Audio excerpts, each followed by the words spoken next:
Hey, welcome back to the Freelance Friday podcast. Today, I want to talk to you about how to build a content strategy for any brand, whether you are looking to build up your own personal or freelance brand, or you're consulting with a client who needs some help. Here is my formula. The first thing that you'll want to think about is content pillars. So to put it as simply as I know how, a content pillar is basically just like a category or a bucket of content that supports your overall brand and your overall message and strategy. I recommend having no more than 2 to 3 key content pillars or content themes. Otherwise, you kind of start to confuse people. I've recommended the book Building a Story Brand by Donald Miller many times, and he says in that book this quote that I just love. He says, "When you confuse, you lose." And I am always reminding myself of that when I am writing a landing page or deciding on content pillars for my brand or somebody else's brand. You really want to make it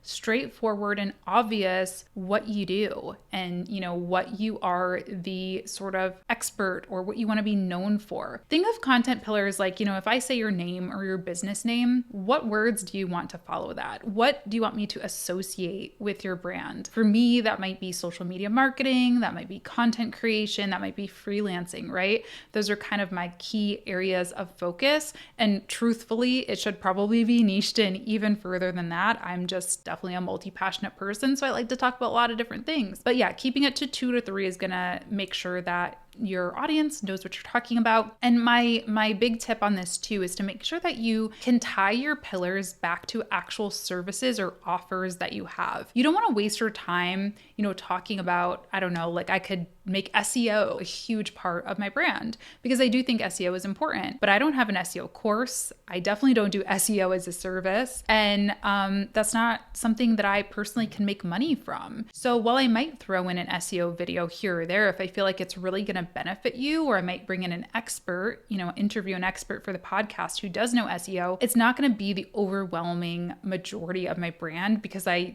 can't make money from it besides, if you're monetizing your ads and things like that. But now we're getting in the weeds with it. Once you decide on what your overall themes or content pillars are going to be, of course, you're going to want to decide on individual topic ideas. But before you can do that, you need to decide where you're going to be putting this content by way of distribution channels. So if I have my way, if I had my choice, I would say that you should focus on one long form content distribution channel, meaning a YouTube or a blog. There may be other ones, but those are the key ones that I think people usually focus on. And then, a couple, at least one though, short form content distribution channel, meaning a TikTok, an Instagram, a Facebook, a Twitter. Focusing on your long form content piece first is going to make things so much easier for you. And I know that a lot of you are so tired of me saying this, but it really is true. At least this has definitely been how I have found success, is focusing on that bigger, long form, more well thought out, more detailed and carefully planned content piece that really drives the rest of my strategy. I can easily cut up these YouTube videos and podcasts into Instagram Reels and TikToks and Instagram posts and tweets and blog posts and all that stuff by starting with that big long form piece first. The long form content is also going to help drive SEO strategy. If I do SEO research for my YouTube videos, then I kind of already know that those topics are optimized for other platforms somewhat. Now, of course, I have to do platform specific hashtag research and things like that as well. But I know that I have a pretty good grip, at least with Google, considering YouTube is owned by Google. As far as coming up with my YouTube content ideas, I like to use websites like Answer the Public is an interesting one to start with. If one of my pillars is social media marketing, I can pop that into Answer the Public and then look at some of the topics that are suggested that people are searching for. And then you can sort of, take your pick and say, are any of these relevant, or can I put my unique, interesting spin on any of those things? I also use a tool for YouTube called TubeBuddy. I'll leave a link in the show notes.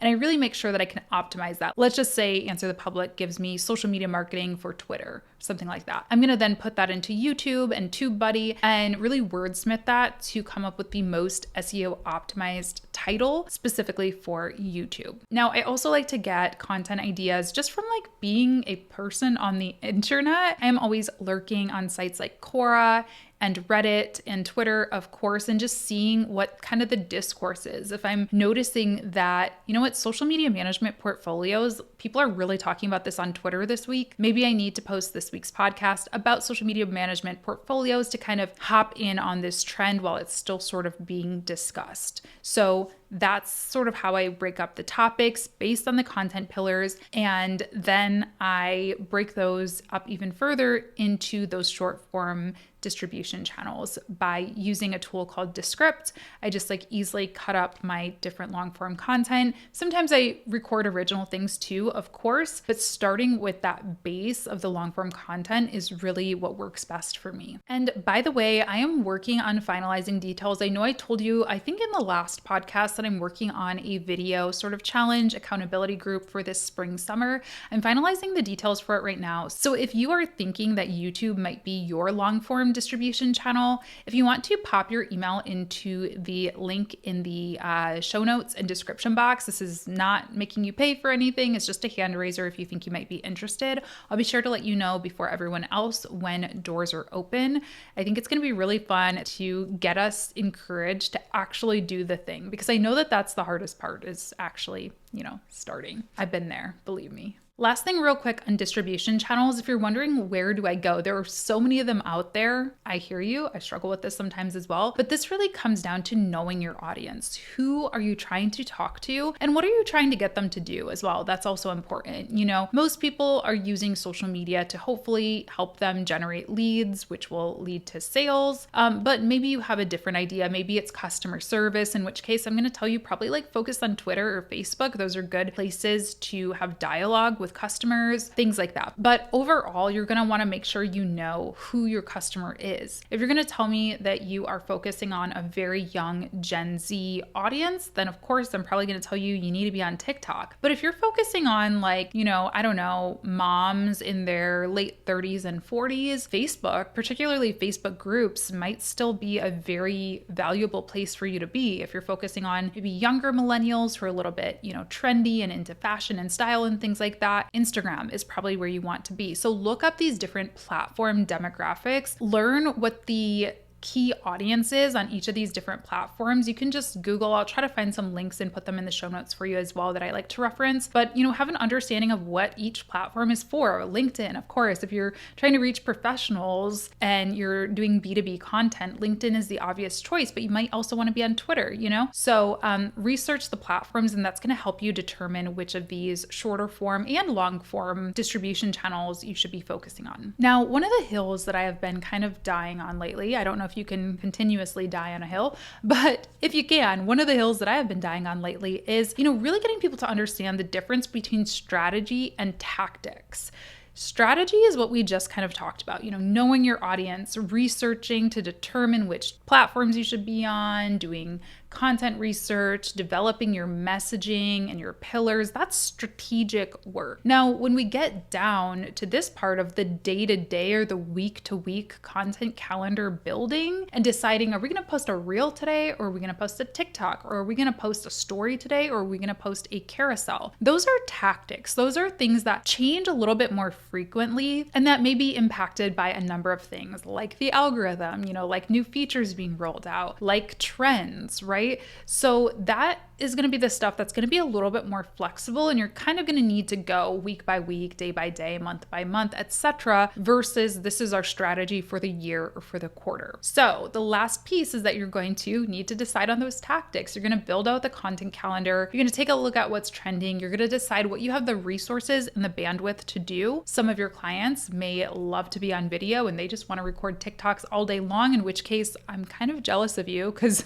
those are rare unicorns. Others are not going to be into that, and you need to get creative, and you need to maybe work with the designer to create some carousels or some static posts and things like that. So decide on what content formats you're really going to focus on and start communicating your message that way. And going back to content pillars really quick, why they're so important and so helpful to have is when I'm building out my content calendar, whether it is digital or whether it's on paper, I'm just writing a list, whatever, I like to either highlight using a particular color or use an emoji or whatever to identify each of the pillars. And that way I can see, okay, we've got a good mix going here of our 1 or 2 or 3 pillars. And it's not like all focused on one and then I'm like throwing in, video or whatever at the very end and it's coming out of left field. So people do really start to align you with those key things that you do want to be known for. I am going to try to not make today's question of the day into a long rant, but I'm warning you, it might happen.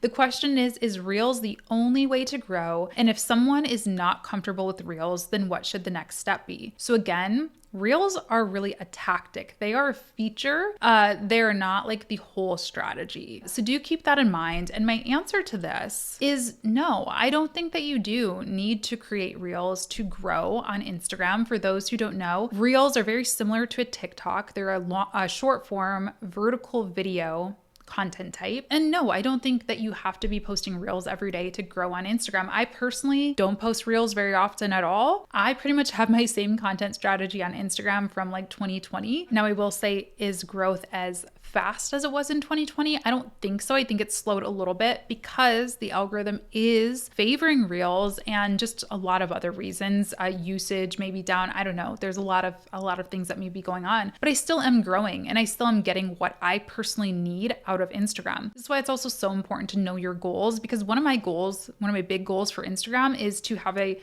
communication hub between myself and my audience. So I get tagged in things, I'm able to respond to direct messages and proactively send direct messages. So that it's really serving me whether I create Reels or not. Now I do create them every once in a while. They're largely repurposed from TikTok, and TikTok is largely repurposed or, inspired by what I post on YouTube. So you see how it kind of all works together. I don't remember the last time I created an original Instagram Reel, to be honest with you. Now, of course, that is just, one story, and I have no doubt that a lot of people are absolutely crushing it by using Reels, but you also don't want to force something if you absolutely hate it or you don't have the bandwidth for it or your audience is not liking it. Everything really is so subjective. It's hard to give a blanket strategy for everybody. That just doesn't exist. If it was that easy to do it, there would be no need for social media managers or no need for strategists or, a YouTube channel like mine, right? Because it would just be plug and play, copy and paste, but that's not how it works. So test things, figure out if they do work for you. If this person asked, what should I do if my client is not comfortable with Reels? Well, the first thing I'm going to encourage you to do is still test them if you can. I actually created a video, I'll link it in the show notes, about how to create Reels without using your face. So maybe you can try something like that, try some screen shares or just test out some, stock videos and quotes and things like that to see if they do work. I think it's worth testing. And then another thing that you can do is repurpose. So if they are on video anywhere else or even just on audio, because you can get creative by using images and things like that, using a tool like Descript, repurpose, just take clips of that content and use it on Reels. This is something that I'm doing with TikTok and then in turn with Reels is no, I don't think that's the best strategy to make me go viral is just taking clips of my podcast, but it is content I'm creating and we really need to maximize it. So at the very least, I'm going to repurpose some of this hard work that I'm putting into this channel onto those other channels so I at least have a presence. So if somebody does search for me on TikTok, they can find me, they can see that I'm there, and they can get to some of my other content from there at the very least. So what I'm going to say, just to reiterate and clarify, that I would start testing. If you can, do some faceless Reels, do whatever you can to at least test it, and then repurpose. Test them, measure them, actually write down numbers. This is important to the scientific process, right? Is to actually be able to analyze your data and see what does perform. If you see that the Reels are just off the charts, you're just going to need to have a tough conversation with your client and let them know that these Reels are performing better than anything else we're doing. So you might have to suck it up and get on camera, or maybe we hire somebody to be on camera, or maybe it's you. You want to come up with a plan. That's the long and the short of it. All right, let me know in the comments. I would really love to know which distribution channels you are focusing on right now, both for long form and for short form. If you're not participating in any type of long form content yet, let me know what's holding you back.